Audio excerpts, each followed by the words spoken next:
भूतिया कहानी। शाम के लगभग 8 बजे का वक्त था। पहाड़ी से पीछे की तरफ बने हुए रतनपुर गांव के मोहल्ले के बच्चे एक दूसरे के साथ खेलने में व्यस्त थे। अंधेरे ने पूरे गांव को अपने आगोश में ले लिया था। हवाएं कुछ ज्यादा ही जोरों से चल रही थी और पीपल के पत्तों की आ रही तेज आवाज एक भयानक सा माहौल पैदा कर रही थी। रतनपुर गांव कुछ ज्यादा आबादी वाला नहीं था। कुल मिलाकर गांव में 15 से 20 परिवार रहा करते थे, लेकिन गांव में सुख शांति थी।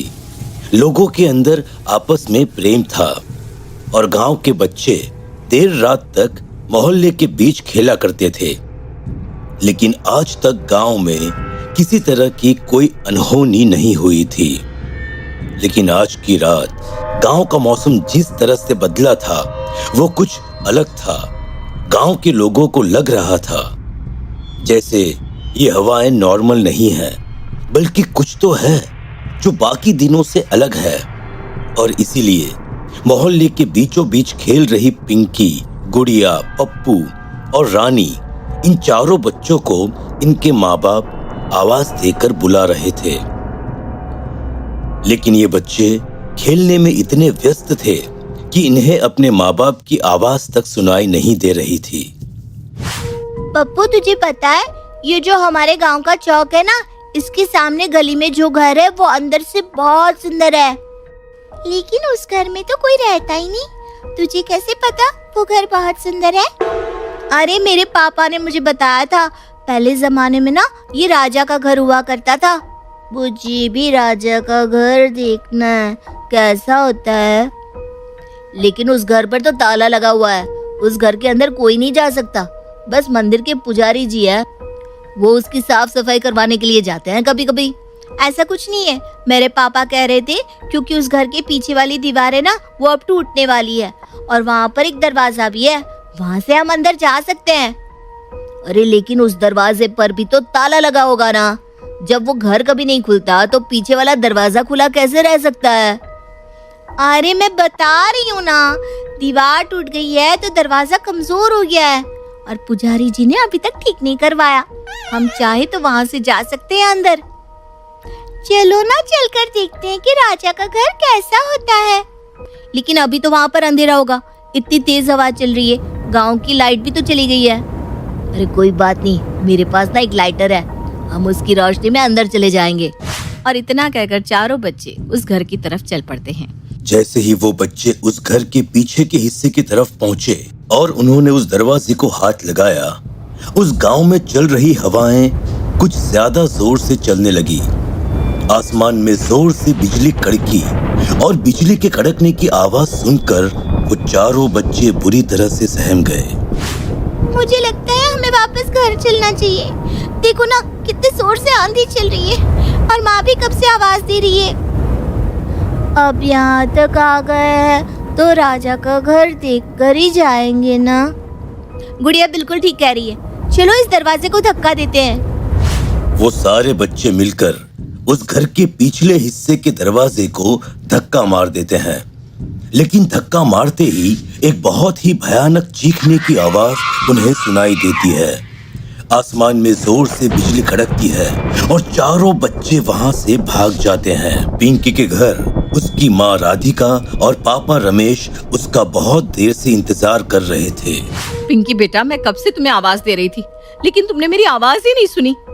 देखो बेटा, आज गांव का मौसम कुछ ठीक नहीं लग रहा और जब भी मौसम खराब हो ना तो जल्दी घर पर वापस आ जाया करो। लेकिन पिंकी का चेहरा देखकर लग रहा था जैसे उसे अपने माँ बाप की आवाज सुनाई नहीं दे रही थी। पिंकी को कोई जवाब ना देता हुआ देखकर राधिका ने उसके कंधे पर हाथ रखा। जैसे ही राधिका ने पिंकी के कंधे पर हाथ रखा, राधिका ने पलटकर बड़े ही भयानक अंदाज में अपनी माँ की तरफ देखा। उसकी आंखें एकदम गुस्से से लाल हो रही थी। राधिका एक बार के लिए घबरा गई। पिंकी बेटा, क्या हुआ है तुझे और ये तेरी आंखें? मुझे बहुत तेज नींद आ रही है, मुझे सोने जाना है। अरे बेटा, लेकिन अभी तक तूने खाना भी नहीं खाया है। खाना तो खा ले बेटा। ठीक है माँ, मुझे खाना दे दो। राधिका ने खाने की थाली पिंकी के आगे सरका दी। देख, आज ना तेरी पसंद की दाल बनी है। इस दाल के साथ तो तुम पूरी 2 रोटी खा लेती है ना? लेकिन पिंकी ने अपनी माँ की बात का कोई जवाब नहीं दिया और चुपचाप खाना खाने लगी। देखते ही देखते पिंकी ने दोनों रोटियां खत्म कर दी। अरे क्या बात है, ऐसा लगता है कि आज तो हमारी बिटिया को दाल कुछ ज्यादा ही पसंद आ गई। और रोटी चाहिए? अरे भाई, अरे इसमें पूछने वाली बात क्या है? इतनी देर तक खेल कर आई है, थक गई होगी। इसे 1 रोटी और दे दो। देखते ही देखते पिंकी ने वो रोटी भी खत्म कर दी। वो और रोटियां मांगने लगी। पिंकी बेटा, तेरी तबीयत तो ठीक है ना? मुझे भूख लगी है, खाना चाहिए। अरे अरे राधिका, परेशान मत हो। कभी कभी बच्चों के साथ ऐसा होता है।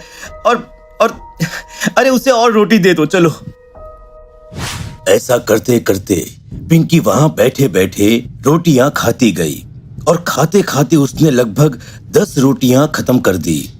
ये देखकर अब राधिका और रमेश को अजीब सी घबराहट होने लगी। अरे अरे पिंकी बेटा, चल अब हम सोने चलते हैं, बहुत रात हो गई है ना।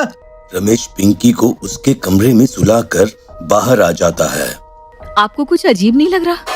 पिंकी तो मुश्किल से बस 2 रोटी खाती है, लेकिन आज तो उसने 10 रोटियां खत्म कर दी। हाँ, कुछ अजीब सा मुझे भी लगा, लेकिन हमें लगता है उससे सुबह बात करनी चाहिए।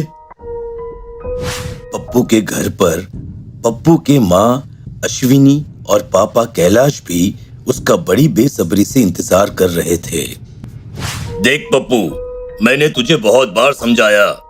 अरे ऐसे आधी आधी रात तक गांव के चौक पर खेलना ठीक नहीं है। तेरे पापा बिल्कुल ठीक कह रहे हैं बेटा। इतना खराब मौसम हो रहा था और तेरे पापा ने तुझे कहाँ कहाँ नहीं ढूंढा। कहाँ थे तुम लोग बेटा? कहाँ थे का क्या मतलब? हम लोग भी पीपल के पेड़ पर उल्टे लटके हुए थे। पप्पू ने ये बात कुछ इस अंदाज में कही कि अश्विनी और कैलाश की सांसें अटक गई। क्या मतलब? तो पीपल के पेड़ पर उल्टे लटकी हुई थी? मतलब क्या होता है? जो कर रहे थे वही तो बता रहा हूँ। अब जल्दी से मुझे 1 गिलास पानी दो। अरे तू आज किस तरह से बात कर रहा है? इतनी अजीब अजीब बातें क्यों कर रहा है? मुझे बहुत जोर से प्यास लगी है, पानी चाहिए। अश्विनी ने पानी का गिलास पप्पू की तरफ बढ़ा दिया। पप्पू ने पानी पिया और गिलास को वापस रखकर अपने कमरे में चला गया। इस लड़के का दिमाग खराब हो गया है, थोड़ी लगाम लगाओ इसके ऊपर। लेकिन अश्विनी ने जैसे ही पप्पू के रखे हुए पानी के गिलास को उठाकर अंदर रखने की कोशिश की, एकदम से गिलास उसके हाथ से छूटकर नीचे गिर पड़ा और अश्विनी की चीख उस घर में गूंजने लगी। अरे क्या हुआ? अश्विनी ने अपना हाथ कैलाश को दिखाया जो अब जल चुका था और उस पर फफोले पड़ गए थे। अरे ये क्या हुआ अश्विनी, तुम्हारा हाथ कैसे जल गया? मुझे कुछ समझ में नहीं आ रहा। पप्पू ने इस ग्लास में पानी पिया था और उसके बाद ये ग्लास किसी अंगारे की तरह दहक रहा है। आपको नहीं लगता कि बहुत कुछ गलत हो चुका है? उधर पप्पू अपने कमरे में दीवार पर बिना किसी सहारे के चल रहा था। पप्पू के कमरे का माहौल कुछ अजीब था। पप्पू की आंखें बाहर निकल आई थी, लेकिन उसके माँ बाप इस बात से बिल्कुल अनजान थे। रानी के घर पर उसकी माँ सुकन्या और पापा राघव दोनों ही रानी का इंतजार कर रहे थे। लेकिन रानी ने जैसे ही अपने घर में कदम रखा, वैसे ही उस घर में जानवरों की आवाजें सुनाई देने लगी। अरे ये क्या? ये आवाजें कहाँ से आ रही है? अरे ये आवाज़ें तो बहुत ही डरावनी है सुकन्या, जैसे गांव में कोई जंगली जानवर घुस आया हो। और रानी, तुम इतनी देर रात तक कहाँ थी? रानी ने अपनी गर्दन को टेढ़ा करते हुए सुकन्या के चेहरे की तरफ देखा और बिना कोई जवाब दिए वह छत की तरफ जाने लगी। रानी, रानी कहाँ जा रही हो तुम? आखिर ये गांव में आज हो क्या रहा है?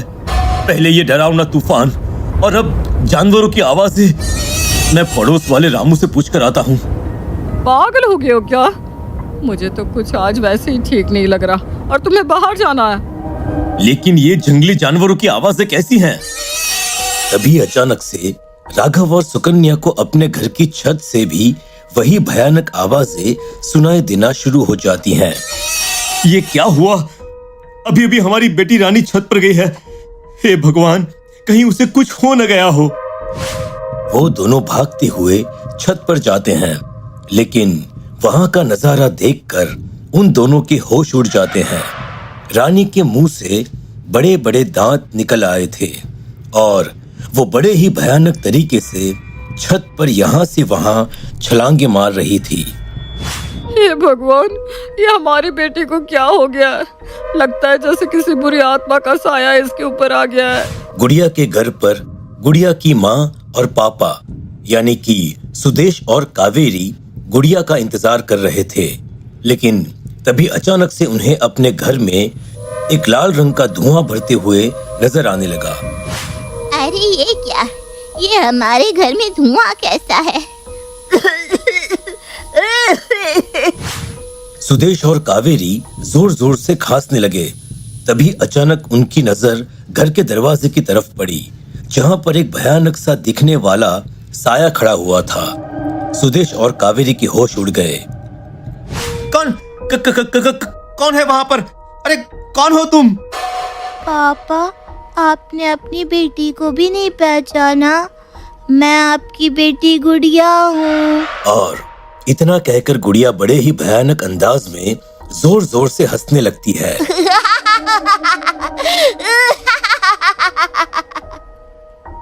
उसके हंसने की आवाजें बेहद ही डरावनी और दिल दहलाने वाली थी।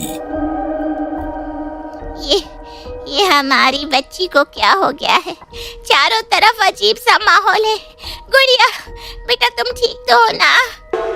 मैं आपकी गुड़िया नहीं हूँ, मैं एक बुरी आत्मा हूँ, एक बुरा साया जो इस पूरे गांव को निगल जाएगा।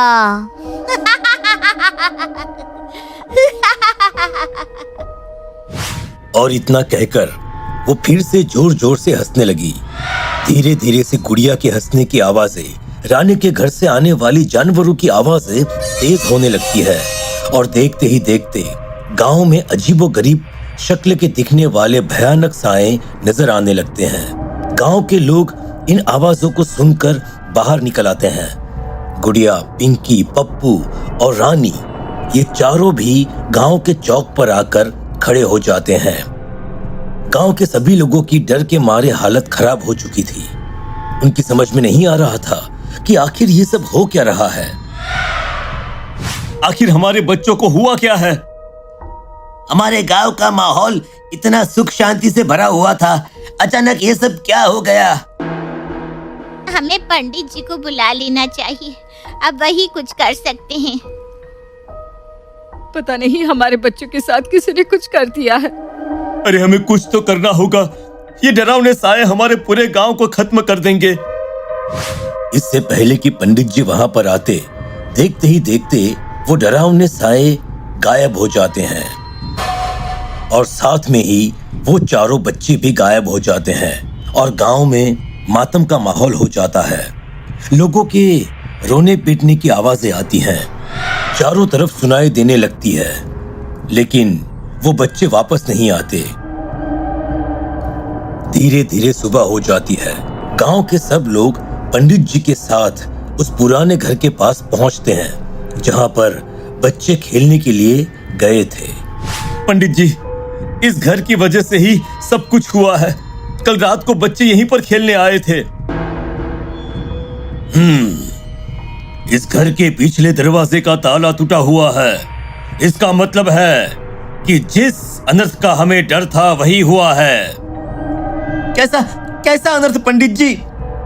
मैंने वर्षों से इस घर के अंदर बुरी आत्मा को बांध कर रखा था, लेकिन अब वो आजाद हो चुकी है और हमारे गांव के बच्चों को भी अपने साथ ले जा चुकी है।